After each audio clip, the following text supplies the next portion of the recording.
What's up, guys, and welcome to this. This is episode 16 of the 25 Years Ago Pro Wrestling podcast. I'm your host, LK, joined by Uncle Davey boys. And see how that was a nice term there? Uncle Dave's favourite right-hand man, Bradley. How you doing this fine evening? It's been a while, hasn't it? Yeah. Dude, I literally said that the first time I did the show with Dion. I was like, oh man, it's felt like it's been really long since we've had a conversation. In reality, it's not even been a week. I think it might have been a week, because I think we did a show on last Monday. So it's in a week, but when you do so many shows, etc., it's just part of your daily routine is to call up and talk to someone, and when that doesn't happen, it does feel like, oh, I haven't seen you in a long time. It's like one of those old friends you haven't seen. Like, how you doing? But yeah, everything's all... To be fair, it's made WCW more enjoyable being away from it. Okay, is it kind of similar to the current day WWE product where you've been away from it for a while, so if you thought, oh, I haven't seen this in a while, I'm quite looking forward to it? Well, I was getting tired of seeing Ric Flair versus Macho Man Randy Savage every week. Having a bit of time away from it, because I watch the shows pretty much as soon as we record when I watch the other one, so I've not watched this for a while. I didn't watch this until today, so there's been a great big gap between that and this one. Actually, not watching it every week, it became a bit more fresh, which was good because I was sick and tired of seeing that match. 100%. Probably will get there again. I will get there again. Absolutely. It's nice having a bit of time. Yeah, you're never getting that again. So what are we going? Win-loss tie for this. We're covering episode 16 will be, as we always do, WCW before WWF, because WWF is normally the better one, so I kind of get WCW out the way.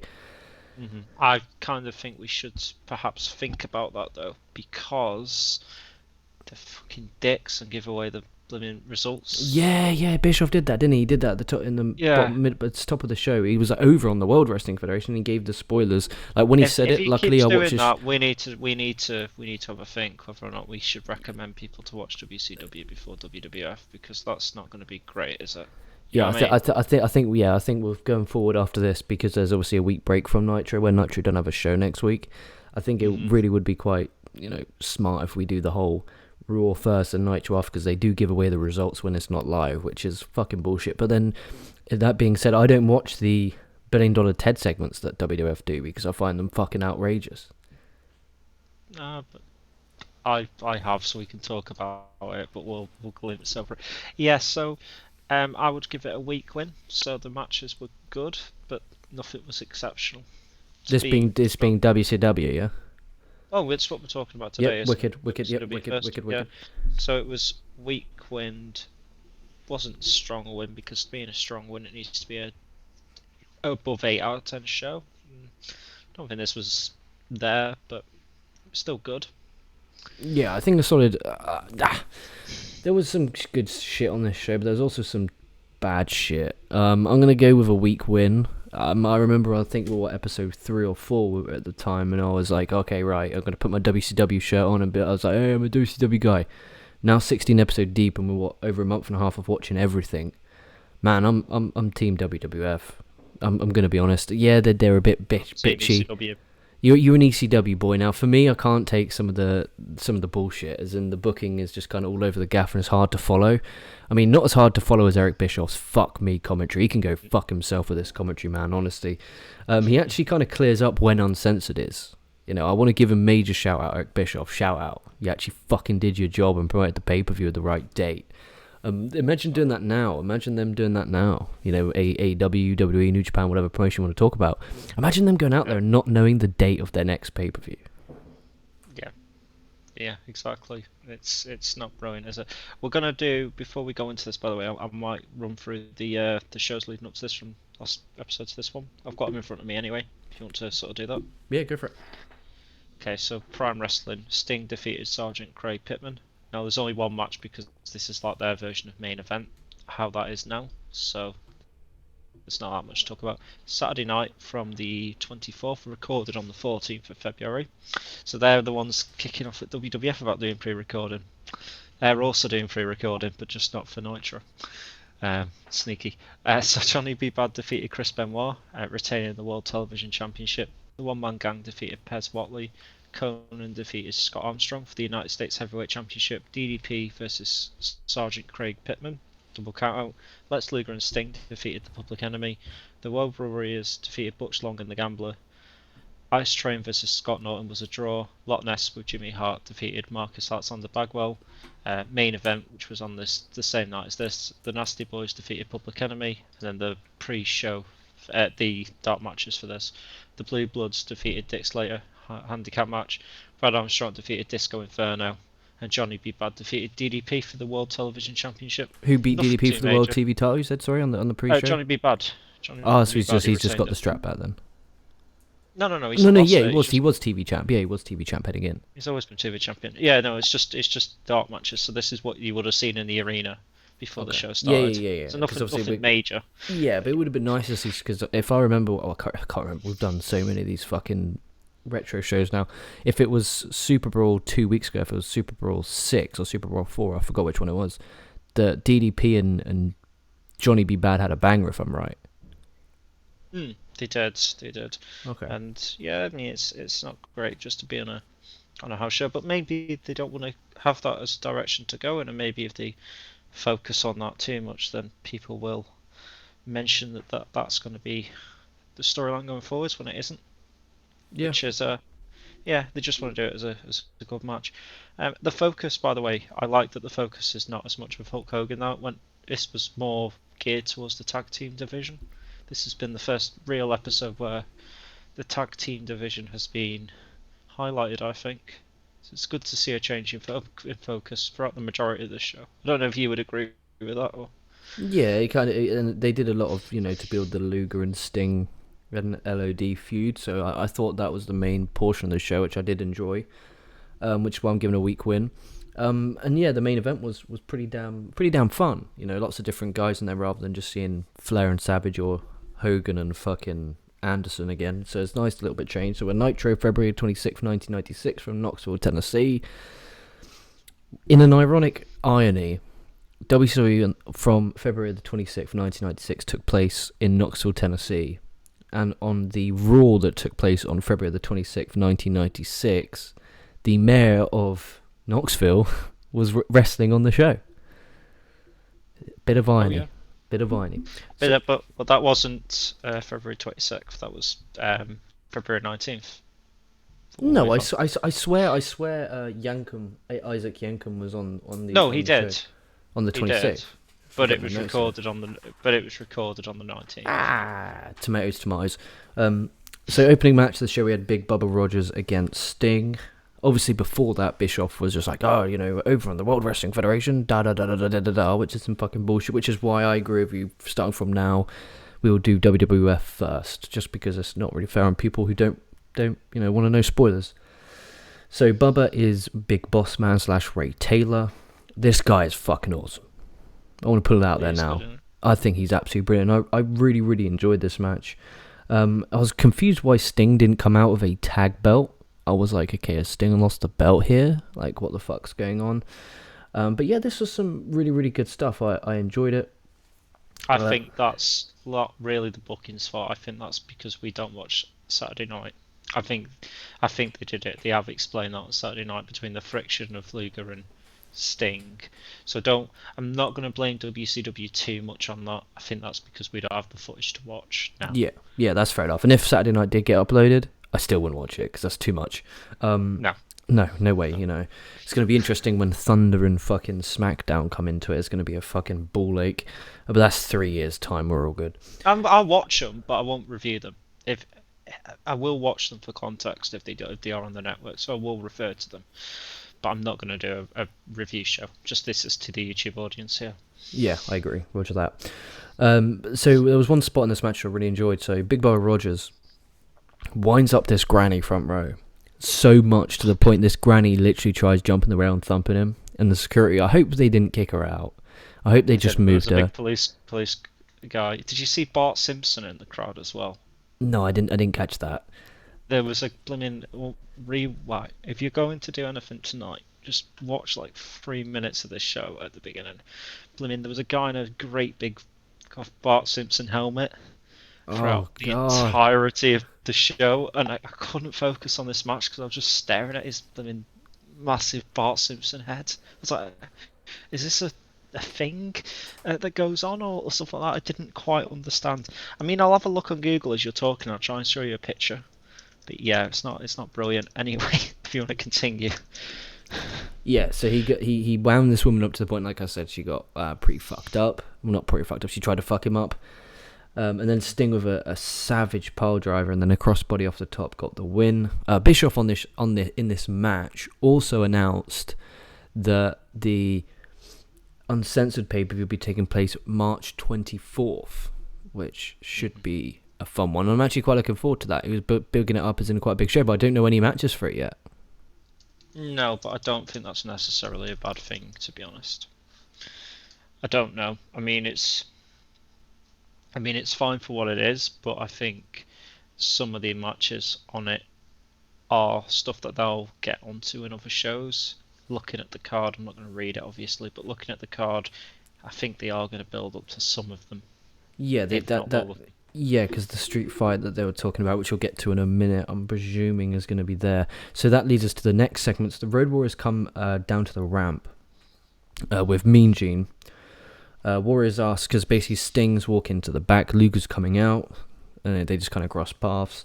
Warriors ask Sting if he's good or a bad guy, which I really dug. It's like, what kind of are you, Sting? Are you a good guy? Are you a bad guy? Which I thought was good. Then Luger says, we will wrestle you guys anytime in any match. Warriors challenge him for a Chicago street fight. This is all good. This was all really, really good.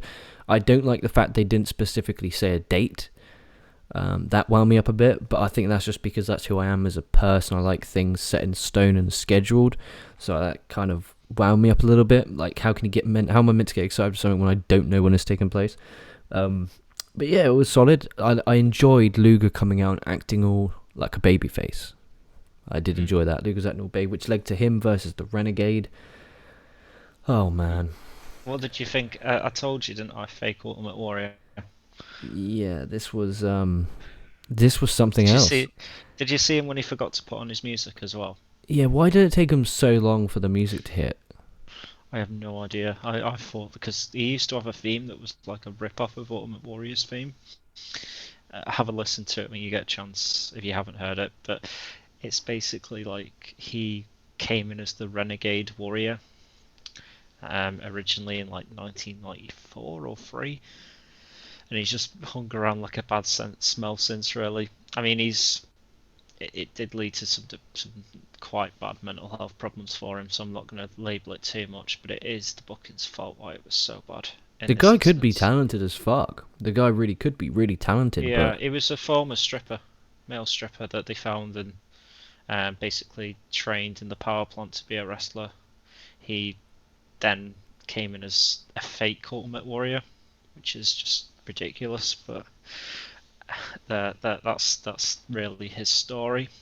And yeah, he sadly took his own life like a couple of years after this because he wasn't booked very well. He just didn't feel that he was great in this. I'm not going to criticize him too much, but the writing of this, it didn't help him at all in terms of professional or real life instances. And just looking at him here, he could have been a good wrestler. You are right. Yeah, guy's in great shape.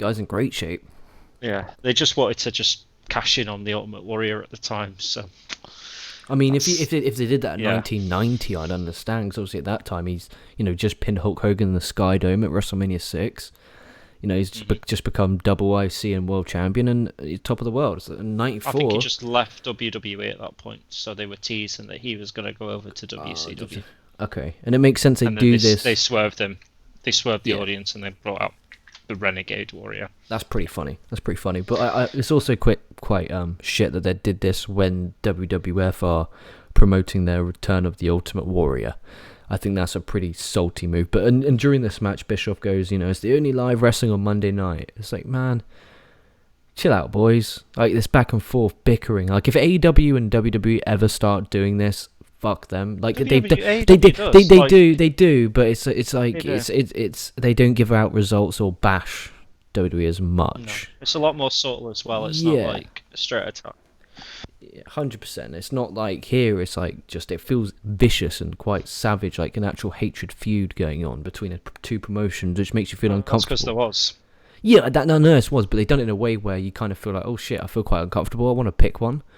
And it's like, I'll watch a show, be like, oh, WCW are horrible, I'm Team WF. And when I'm watching WF, I'm like, WF are horrible, I'm Team WCW. And I kind of just flicker back and forth each and every week, depending on how bad the other one is when it comes to bitterness. It's a real pain in my fucking rear end. But the match itself was alright. Oh yeah, by the way, I gave Sting and Bubba Rogers 2.25 stars. Really shout out to those two. They put on a really good match. I mean, I'll go 2.5. That was my cup of tea. That was my cup of tea. I thought it was a bit clunky, but I didn't. No, think it was bad. that was my cup of tea. I really rated that because I'm just such a fan of Rogers. Really am. I can't wait till he comes back to WWF. I think it's his worst gimmick though.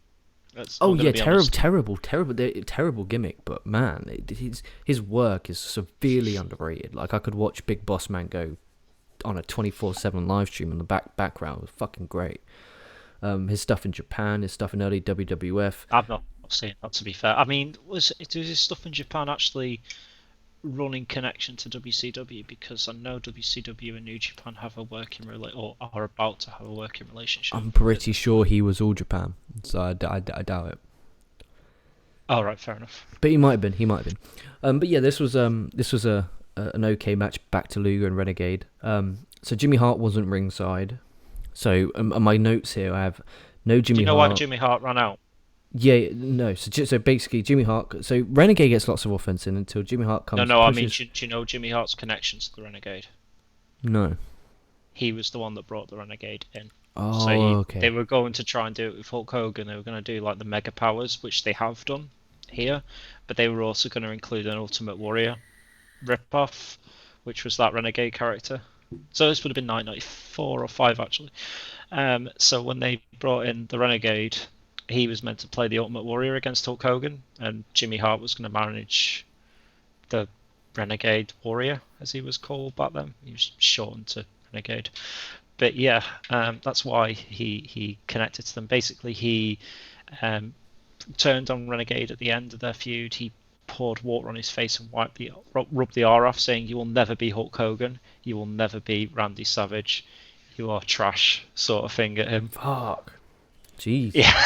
Savage burial. Yeah. So I think this is his first appearance since that burial as well, which is why he didn't have. When I showed you a picture, he had like a big R painted on his face. If you remember correctly. Yeah. Yeah, he didn't have an R on his face at this point. No. Because it was washed off by Jimmy Hart. Weird one. So he pushes Jimmy Hart, he being Jimmy Hart, comes out, pushes Renegade off the top. Luger then applies the torture rack, gets the win. Sting then comes out and he's like shouting, "What the fuck are you doing? You know, what's Jimmy Hart doing here?" He's really pissed off. There's big tension. But what I liked is they didn't grab a microphone and be like, "You know what, Luger?" Cut some really cringy ass promo. He got like right in his face. The camera was right in there with the mic.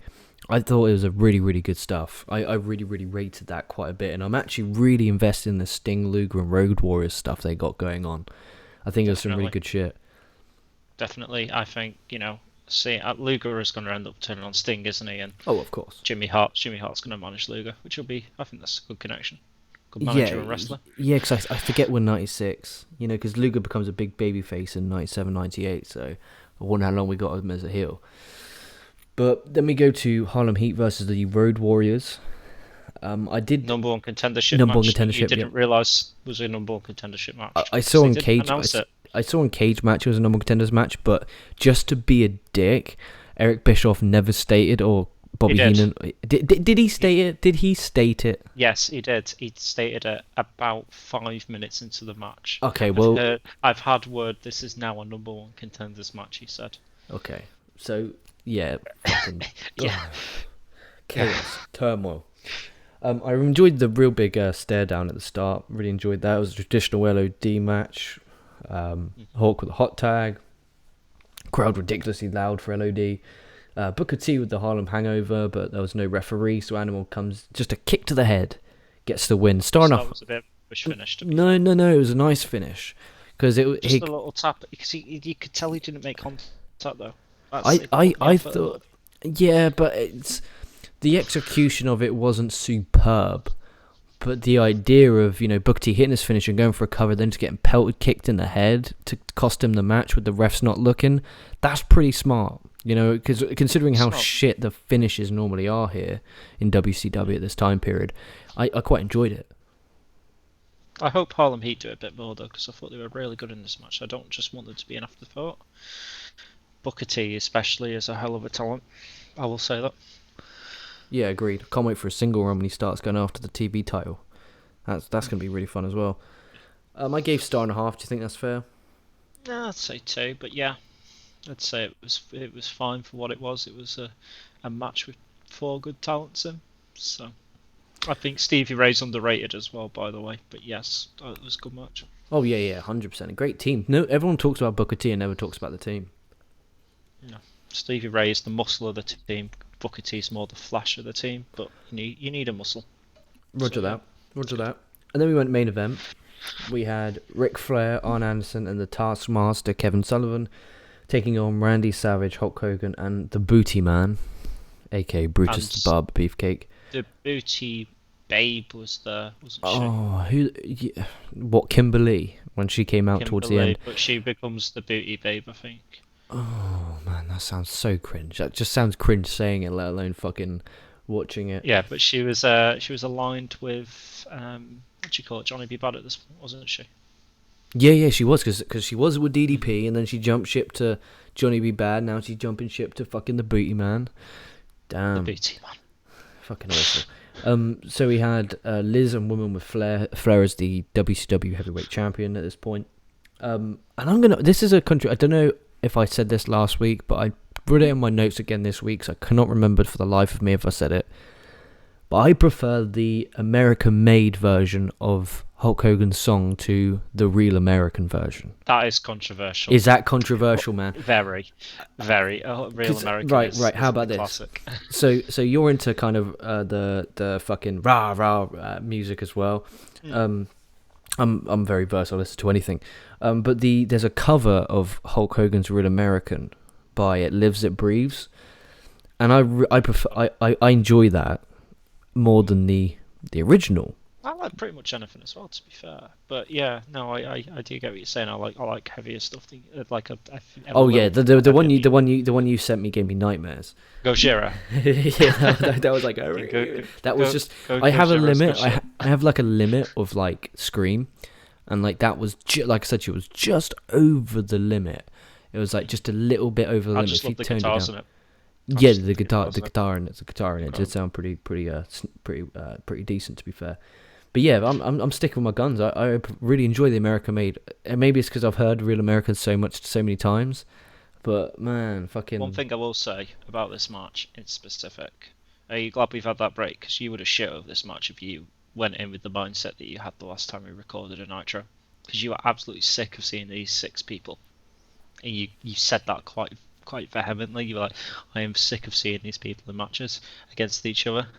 Are you glad we took that little bit of a break so that we can just appreciate it as a match? I definitely agreed. I did enjoy all 6 brawling at the start. Kimberly comes out, blah blah blah. Savage and Flair in ring. Okay, I'm praying the uncensored 1996. Please, nobody send me spoilers, please. If you're listening in the comments, please do not send spoilers. But I beg we do not get Ric Flair. It will be deleted if you decide to be a dick in the comments. Yeah. I mean, you can if you will. You can if you want. At the end of the day, comments help the channel grow. But please don't. But don't spoil results. Because there will be people who have never seen this time period. Who'll be like, we've seen bits and clunks, but we've never actually chronologically watched, which I think would be really fun for people who are doing the same. So yeah, please, if you know or look up, please don't spoil it for other people, because if they read the comments or see it, they may be a bit like rare. I'm not gonna spoil it too much, but the ending you're not gonna be happy with. But so also no Nitro next week, which you've already talked about. Eric Bischoff announces that right at the end of the show, which is a fucking win. So especially with the New Japan Cup coming up, which is like a brutal schedule, like thing of six nights of the seven, all in a week. So that's going to be savage. That's pretty good. We've only got one show to watch. So do you want the card for next week? There is a minor, Yeah. We'll do. minor spoiler. We'll finish the finish breaking down this show, and then we'll get to that one. Yeah. So anything with Hogan and Flair in, man, interacting, I loved. I want to see that uncensored, right? Because I really did enjoy their interactions. Right. I'll give you a minor spoiler for that. They're in a match against each other, but because of the stipulation, it's fucking shit. So okay, there we are. Okay. Now I'm interested. BootyMan gets so much ring time, so they're obviously trying to establish him. Savage. Did you notice they hinted that he was Zodiac as well? Yeah. They said he was a spy in the Dungeon of Doom. Fuck me, yeah. Jeez. So Savage grabbed Liz and woman by the hair, which got a big pop. And then Hogan hits a leg drop to Arn Anderson to get the wing. Because of course Hogan has to get his wing on over on Arn Anderson, because he beat him 2 weeks in a row. So it's kind of, he had to. And then Liz handcuffs Hogan. Flair whips him with the belt. I'm presuming a strap match. At Uncensored, that's my prediction. A strap match between Hogan and Flair based on this. But I enjoyed the whole Hogan being handcuffed, being whipped. I enjoyed that. I thought it was something quite creative and quite edgy at the time. Mm-hmm. Yeah, was good. Seeing him in handcuffs was great. I mean, it's not as edgy as ECW. Oh yeah, but not as edgy as ECW, but still for the time period that it was. Yeah, for a major organisation on international television, I thought that was pretty risque. Considering before that we were getting Hulk Hogan and fucking Ultimate Warrior and stuff like that, to go from that to him being whipped. I mean, we're going to in 2 years' time, and Warrior's about to return in WF, which we'll be talking about soon on episode 17. But yeah, it was. I thought the show we're back on track. There was some good solid wrestling. I gave the main event 2 stars. Good solid wrestling. I needed that break to kind of calm me the fuck down. And now we're caught up. We can just do it once a week. Watch WCW. Once a week. Watch WCW. Keep that routine going so that I don't get that burnt out state of mind again. Definitely. Yeah. Absolutely. What we got next week for Nitro? Come on. Feed me some good shit, Eric. Feed me some good shit. This is where the minor spoiler comes in. Okay. Yep. So, Lex Luger is now television champion. But he won that on a show that on a show we can't physically watch, so it's not a problem. That's not a spoiler in my opinion, because we can't watch the show. Exactly, but the matches for next week are the Giant with Jimmy Hart versus Jim Duggan, the Road Warriors versus the Steiner Brothers, which sounds class. That sounds pay-per-view worthy. What the fuck are they doing giving that away on Nitro? Pop a number. Exactly. Lex Luger versus Alex Wright for the World Television Championship. Okay. Which again sounds really good. Hulk Hogan, Randy Savage and the BootyMan versus Kevin Sullivan and the Four Horsemen in a lumberjack strap 6-man tag team match. So the fact you were on about the strap match and wanted to keep quiet, it's not going to be uncensored. It'll be next week. It's not next week. That's in March 2 weeks? 11th. Yeah, that's 2 weeks. It'll be in 2 weeks, March 11th. Brilliant. But yes, that's when you're getting the strap match. You're not getting it at a pay-per-view. I'm sorry. It's alright, no worries. And then I'm not complaining. But to be fair, Hogan and Flair in a strap match, I think would be quite good. But yeah, that's interesting. In the fact in the 2 weeks that Luger's won the TV title, I'm presuming he's still one half of the tag champs.